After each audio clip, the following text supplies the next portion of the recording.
Two young men take a shortcut along the Columbia River.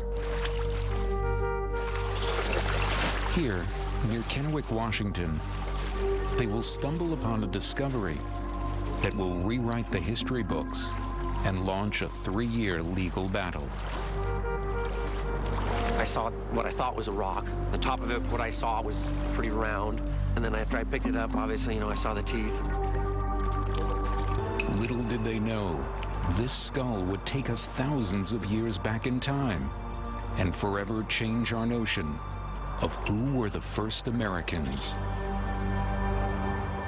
Forensic anthropologist Jim Chatters. Very long, narrow brain case, fairly distinct brow, and a nose that just jumps off his face. Very pronounced nose. These are all characteristics more often see on Western Eurasian skeletons, European skeletons.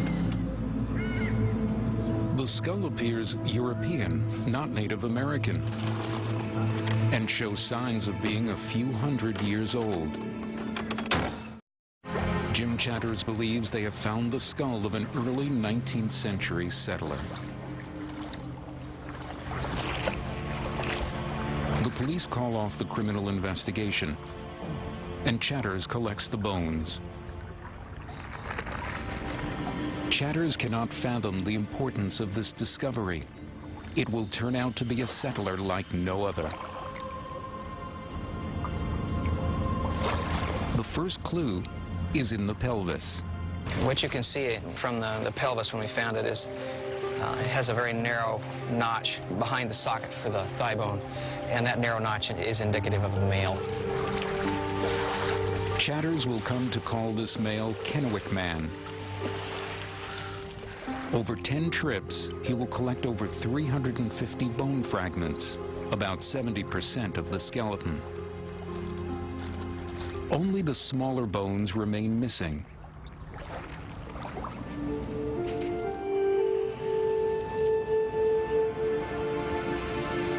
Now Chatters will let the bones speak. Then Chatters sees something strange and bizarre embedded in the pelvis. Chatters takes the pelvis to Kennewick General Hospital. He begins with a standard X-ray. The X-ray will show if the object embedded in the pelvis is made of metal, like a bullet or knife blade.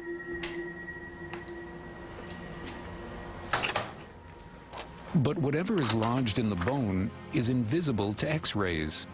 It's clearly not made of metal. The mystery deepens. He tries a CAT scan next. The CAT scan will take images of the pelvis from many different angles, revealing anything from stone to plastic.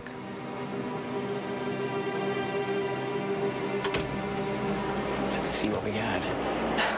Jim Chatters gets the surprise of his life.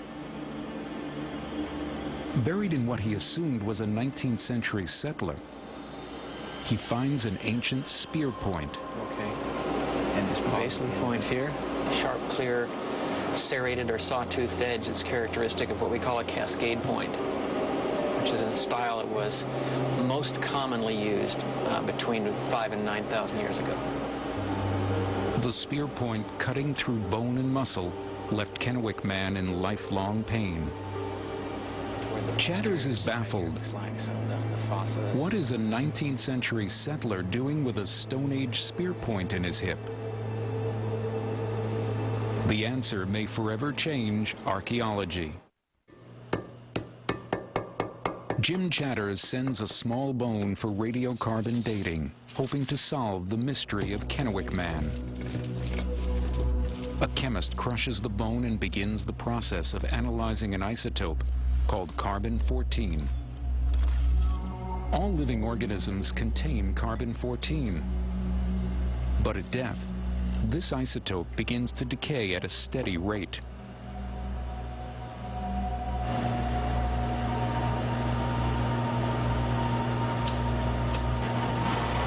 By measuring how much carbon-14 is left, the lab can determine the age.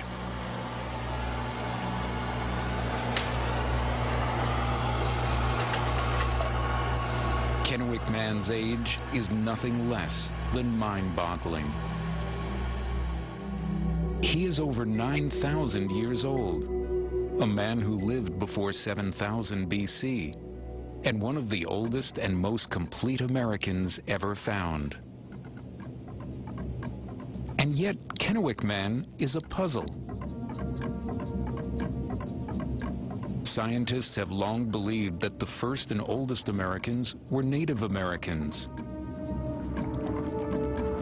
But with his unusual features, Kennewick man doesn't look like a Native American. Well, the best way to characterize this is that for most of my career of more than 30 years, I had been following in the tracks of someone, and I thought I knew who I was following. And then finally, with Kennewick man, I caught up with him, and he turned around, and he wasn't who I expected him to be. The traditional theory of the peopling of the Americas begins during the last ice age, when a land bridge opens up between Siberia and Alaska. A group of people leave Asia, walk across the land bridge, and settle the Americas. It was long thought that these people were the ancestors of Americans. Kennewick man may overturn this long-held scientific belief. But this hastily made video is the last Jim Chatters ever sees of his remarkable discovery.